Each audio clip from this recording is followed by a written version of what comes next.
Today in Albany, a tragic avalanche in California claims the life of a local former resident.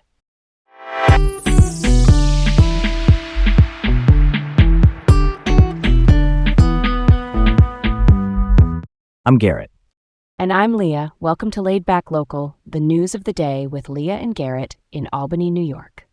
First up, former Sand Lake resident Kate Patrone Morse was among 9 victims in a tragic avalanche near Lake Tahoe, California. Kate Patrone Morse was a biotech executive and a mother of 3. She was on a backcountry ski trip when the avalanche occurred on February 17, 2026. Her death was confirmed by the Nevada County Sheriff's Office.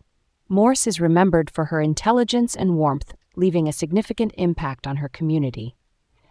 This incident highlights the risks of engaging in high-risk activities like backcountry skiing in avalanche-prone areas, despite warnings.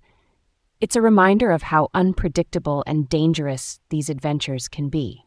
It's concerning, people keep engaging in these high-risk activities despite knowing the dangers.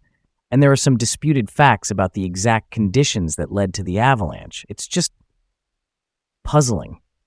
All right, let's roll on. A home health aide pleads guilty to endangerment in the death of a Stillwater woman. Kyle J. Bliss, a home health aide, pleaded guilty to endangering the welfare of Jean Bull, a vulnerable elderly person. Bull suffered from multiple sclerosis and required care, but was left alone, which resulted in severe neglect and her death. Bliss was arrested in Arizona and faces 3 to 6 years in prison. His sentencing is scheduled for April 20th. This case sheds light on caregiver neglect and the challenges faced by caregivers, including mental health issues. Honestly, it's outrageous. Neglecting someone who depends on you is just unacceptable. Caregiver accountability is so important, and this case really highlights that. There are disputed facts about Bliss's mental health condition at the time, but still, it's a serious issue. Okay, let's move on. Albany police arrest a 12-year-old for an alleged school threat on Snapchat. The threat involved gun violence at Stephen and Harriet Myers Middle School, and it was reported on February 21st. The student was quickly identified and charged with making a threat of mass harm, which is a misdemeanor. This case highlights how digital platforms like Snapchat can be used for threats, raising concerns about how we monitor these platforms. Thankfully, authorities have confirmed that there are no additional threats to the safety of students or staff. It's alarming, right? A 12-year-old making such threats on social media. It just shows how easy it is to misuse these platforms. We need better digital literacy and monitoring for young people. Let's switch it up. State orders overhaul of Schenectady elementary schools amid poor performance. Pleasant Valley and Lincoln elementary schools have been placed under receivership due to poor student performance. Superintendent Carlos M. Cotto is tasked with reversing the school's fortunes. These schools have low test scores and attendance rates, particularly among Black students.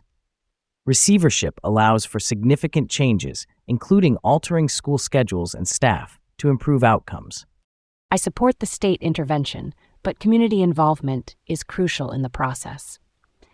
It's surprising that only 6 districts in New York have schools in receivership.